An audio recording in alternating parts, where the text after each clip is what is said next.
Quem frequentava o Palácio da Alvorada para ver Michele Bolsonaro? Parafraseando o marido dela, respondemos: em 100 anos saberá.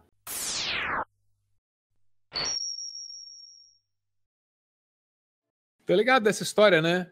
Alguém chega lá pro Bolsonaro no Twitter ou no Facebook, sei lá, na rede social, e fala assim: ô Bolsonaro, pra que esses sigilos de 100 anos aí? Que porra é essa?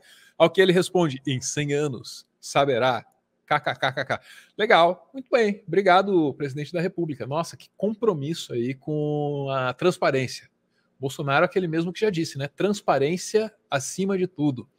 Pois bem, vamos dar uma lida aí nas manchetes. O que você tem aí, Ana?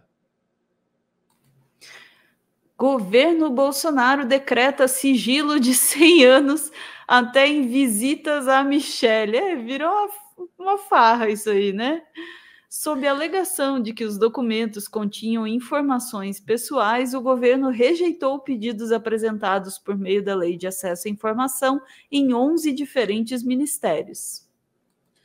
Muito bem, aqui vamos dar o crédito a quem é de direito. A gente mostrou ali o Correio Brasilense, mas a manchete do Correio Brasilense está repercutindo uma manchete do Estadão, que tem um corpo de reportagem de primeira, né, para compensar o editorial.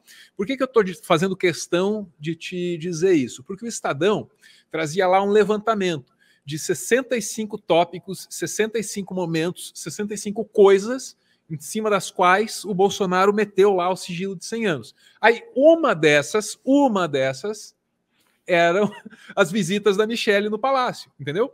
E para onde é que foi toda a imprensa? 65 casos de sigilo? Não, vamos falar da primeira-dama, que é muito mais interessante, é muito mais picante, dá muito mais fofoca. O povo já começa a se perguntar se o Bolsonaro é corno. Isso é que interessa, Brasil, isso é que interessa. E vamos para o texto do Correio Brasilense, Ana, tá lá? Não, tá aqui. Eu tô tanta vontade de ler o texto. Vamos lá. A lista inclui pedidos ao Exército sobre a apuração disciplinar do ex-ministro da Saúde, Eduardo Pazuello. O sigilo de 100 anos para o processo disciplinar do oficial expôs uma prática adotada pela gestão Bolsonaro, que, segundo especialistas, vem dando mostras de estar mais preocupada em esconder do que abrir os arquivos do governo. É o governo da opacidade generalizada, disse a gerente de projetos da Transparência Brasil, Marina Atogi. São coisas que o governo não gostaria de mostrar. Com a campanha presidencial, o tema virou mote para atacar Bolsonaro. Seu principal adversário, o petista Luiz Inácio Lula da Silva, tem criticado a medida em programas eleitorais, entrevistas e debates.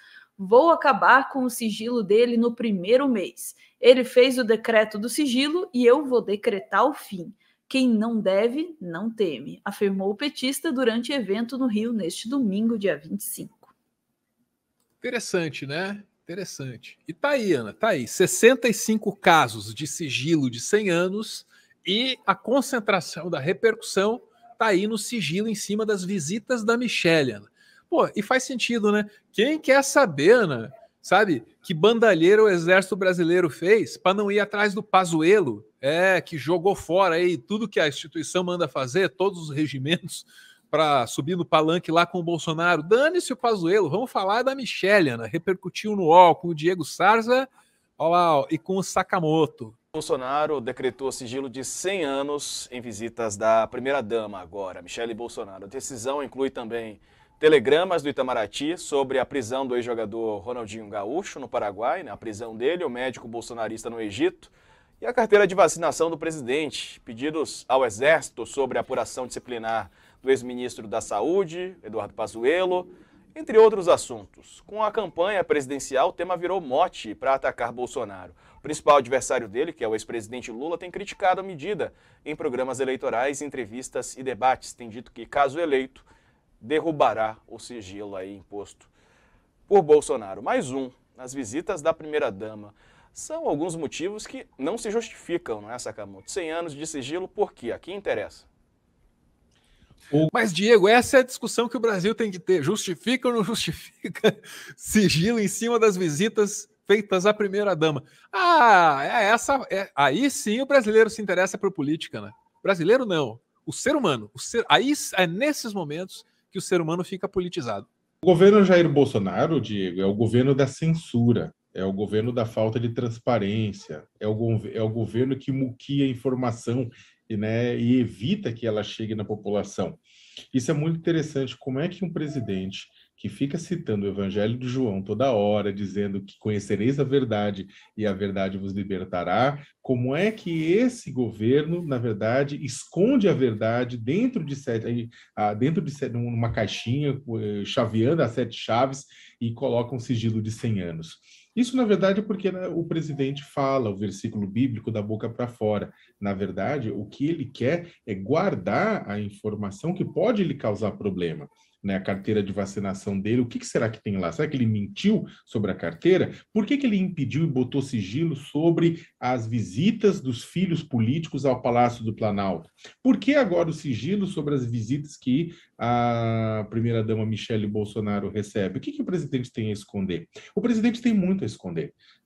Vamos lembrar, né, nessa semana que passou, o senador Flávio Bolsonaro conseguiu na justiça, por algumas horas, né, depois o STF derrubou, né, mas conseguiu na justiça censurar 2 reportagens aqui do UOL, feitas por Juliano Dalpiva e Thiago Herdi, que mostravam como o clã Bolsonaro comprou 51 imóveis usando dinheiro vivo. Né, Bolsonaro, os filhos, né, ex-mulheres, cunhados, tudo comprando imóveis, 51 imóveis com dinheiro vivo, meu senhor e minha senhora, num país em que a gente compra até pão francês no débito ou no Pix, né, o presidente comprando imóveis de milhões de reais com dinheiro vivo, e ele baixou um sigilo, baixou censura, né, ele não podia baixar o sigilo, baixou uma censura, um desembargador atendeu, e as matérias tiveram que sair do ar. A comoção foi grande, a justiça verificou, o STF foi acionado, levantou a censura, porque isso não tem cabimento nenhum, né? Então, o que acontece? Esse mesmo presidente que censura a reportagem para impedir que os seus maus feitos sejam descobertos pela população, também impõe sigilos de 100 anos para evitar que nós saibamos os crimes ou a promiscuidade política que ele e sua família cometeram. Muito bem. Ana, não foi nenhuma nem 2 vezes que o Lula, em comícios, disse esses sigilos de 100 anos, ele que aguarde, a gente vai tirar. O que eu não sei se vai se cumprir. Eu não sei. Não tenho nenhuma garantia de que isso vai acontecer. Agora, se acontecesse, e se os 65 sigilos fossem derrubados, Ana, o primeiro lugar para o qual todo mundo ia olhar ia ser esse sigilo aí, doutora Ana. Porque alguns sigilos são mais saborosos que outros. Veja, eu estou me deliciando aqui, porque eu quero ver o circo pegar fogo mesmo, né? Eu entendo quando você está apontando assim, né? Tem um monte de sigilo, e a gente sabe que tem. E, aliás, antes de mais nada, eu quero dizer que torço muito para que a promessa de quebrar esse sigilo seja cumprida e gostaria de estar presente neste momento para comentar todos estes sigilos que vão ser quebrados. Acho que vai ter muita coisa interessante e que pode trazer seríssimas consequências para a família Bolsonaro. Obviamente, senão eles não estavam colocando sigilo de 100 anos nisso tudo, né? Mas, dito isso, né, você apontou, de todos esses sigilos aí, o que chama a atenção é esse que tem, né, essa coisa gostosa aí da fofoca, as visitas a Michele e tal, né, e levanta essa questão. E, de fato, tem um interesse aí que é engraçado, né, aí tem toda a coisa do imbrochável e as visitas à mulher, tarará, tarará, mas tem uma questão. E aí, eu vou colocar aqui o comentário Gameworks aí falando sobre isso. Piada de corno à parte, ele está escondendo não é chifre, mas corrupção. Chifre nunca foi preocupação para eles. O problema é aparecer rachadinha, lavagem de dinheiro, etc, etc. E isso é importantíssimo lembrar também. Aliás, 2 questões. Primeiro, Michele não representa somente a esposa do presidente, né? E essa questão moral, claro que também é engraçado e tal, mas não representa só isso. Ela também é um elo de ligação com os pastores do MEC, ela é um elo de ligação em várias questões aí, né, enfim, das operações da família Bolsonaro. Então, Michelle também tem um papel nisso. Ela não exerce somente o papel de primeira-dama, de esposa do Bolsonaro. Ela tem um papel aí também, e colocar as visitas dela em sigilo, né, também cumpre uma função nisso. O outro aspecto é o seguinte: a Michelle, ela e aí por que é importante esse caso da Michelle especificamente estar repercutindo agora?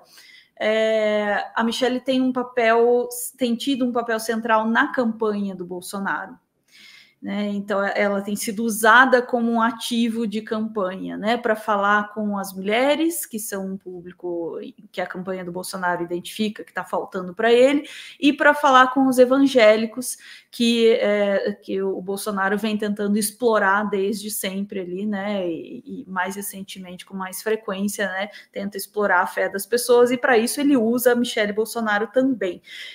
Falar da questão do sigilo e apontar para isso, e levantar essa questão e questionar quem é que está visitando Michelle, o que está acontecendo, com o que ela está falando, qual é a sua função, botar Michelle na roda é essencial também para desmontar esse ativo da campanha do Bolsonaro, né? Essa utilização da Michelle como uma peça de campanha.